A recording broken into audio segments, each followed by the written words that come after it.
up Rio, they have to be targeting 9 points out of those next 3 games, would you say? Yeah, very good fixtures for them. I'm sure they'll be looking at that and licking their lips. No disrespect to the other teams, but it's Liverpool. 2 of those games at home, they'd be fancying themselves strongly.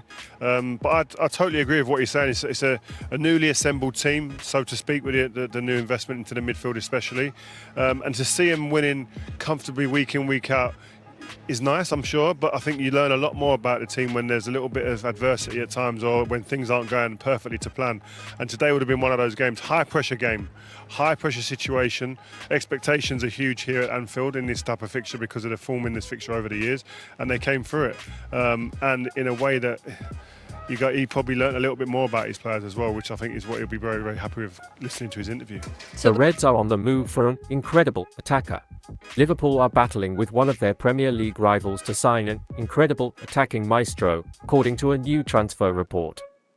The January transfer window will give the Reds the opportunity to add to their squad should Jürgen Klopp feel the need to increase his options. Liverpool look set for a potential Premier League title challenge with a 2-0 home win over Everton in the Merseyside derby on Saturday. A few extra reinforcements could make the Reds an even more formidable opponent.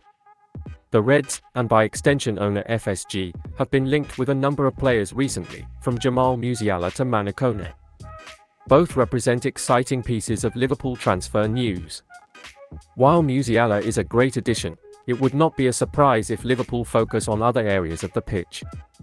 With Mohamed Salah set to feature in the African Cup of Nations early next year, Klopp may look to bring in another attacking player. A new report suggests that Liverpool are looking to Serie A for a possible transfer. According to a new claim from Italian sources, Nico Gonzalez could be on his way to Liverpool. The Fiorentina winger is seen as a strong option by the Reds. The 25-year-old is believed to be a popular target with a number of English clubs, and the report states that Chelsea are among those interested in him.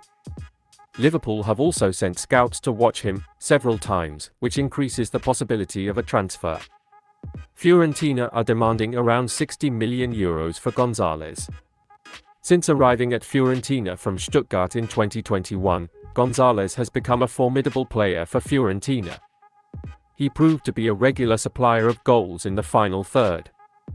He was called incredible by football talent scout Jacek Kulik after his impressive performances.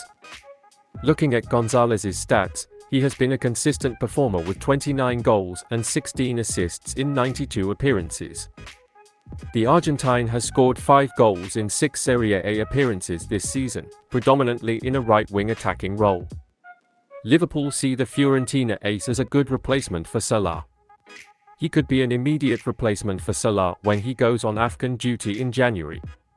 It will be an almost impossible task for Salah's successor at some point in the future, but Gonzalez has the attributes to fit Klopp's style of play. He seems to combine quick feet, strong finishing, and a good work ethic when in possession. Gonzalez is only 25 years old and is arguably entering the prime of his career. So he could be an intriguing addition to Klopp's current squad, which is currently under construction at Anfield. Dazzling stats show Darwin Núñez is the most clinical player in the Premier League. Núñez joined Liverpool last summer to start his Premier League career, and the club paid a record transfer fee for him. After scoring 14 goals in 41 games in his first season, Núñez needed to build on that. And the pressure mounted as comparisons with Haaland, who joined City at the same time, continued. But finally the striker has started to show his true quality at Liverpool. So far in the 2023-2024 Premier League season, he has more goals and assists per 90 minutes than any other player with more than 300 minutes. This season he has achieved the statistic of 1.6 goal expectancy per 90 minutes. It proved to be a significant increase on last season's final total of 0.6. He is unlikely to maintain these figures until May, but if he comes close, he will easily surpass last season's figures. Callum Wilson is currently the next best player in the Premier League in terms of scoring contribution per 90 minutes. He is followed by Mohamed Salah and Erling Haaland. We always knew Núñez could score goals, and when he's on his day, his finishing is excellent, as seen against Newcastle earlier this season. Where the Uruguayan has improved is in his play in the wider areas, which should contribute to more assists this season. Liverpool's second goal against Everton is a case in point. Last season, Nunez could have chosen the wrong moment to pass to Salah, or he could have scored himself. But on Saturday, he lifted his head and waited a perfectly timed pass for the Egyptian to bury the Blues in front of the Kop. Liverpool's number 9 has 4 goals and 4 assists in 11 appearances in all competitions this season. That 6 of those have come from the bench makes this achievement all the more impressive. What's also exciting is that there is more room for improvement. If the 24-year-old can reach his potential, the Reds will have a striker ready for the next few years. Nunez's finishing is really good. However, when he controls the ball and tries to make another move, he can falter. The increase in offensive options this year has eased the pressure on him. And he has shown more of what he can do when he comes on later in the game. If the Uruguayan star can improve his relationship with the ball, he could go down in Liverpool history. Carragher claims Klopp played the 25-year-old Liverpool player out of position yesterday.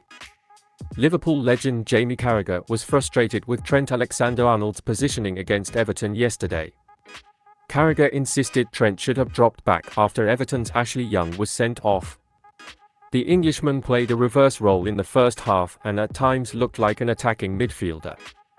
But with Everton understandably down a man down after the red card, Carragher felt Liverpool needed Trent once again. Trent needs to play wide now, forget about going to the centre, Carragher said. And these thoughts were echoed by many Liverpool fans during the match. Although Trent's switch to midfield was very popular and a move that seemed destined for some time, it didn't quite fit the situation that was developing at Anfield.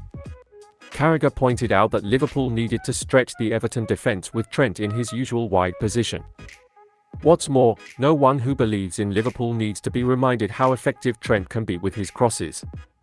And with Darwin Nunez improving day by day, the Uruguayan's introduction could have been a productive way forward. As well as his thoughts on Trent's positioning, Carragher also noted the impact Harvey Elliott had when he came on. Carragher believes Jürgen Klopp's substitutes played a vital role in securing the win. Of course, questions will continue to be asked about Ibrahima Konate's second-half dismissal. If Ashley Young was correctly sent off for 2 yellow card appeals, Konate seemed to deserve the same fate. However, Liverpool will be grateful that they made a better decision after the debacle at Tottenham Hotspur a few weeks ago. With so many players like Trent back fit and back at Liverpool, fans should be excited about the busy schedule ahead.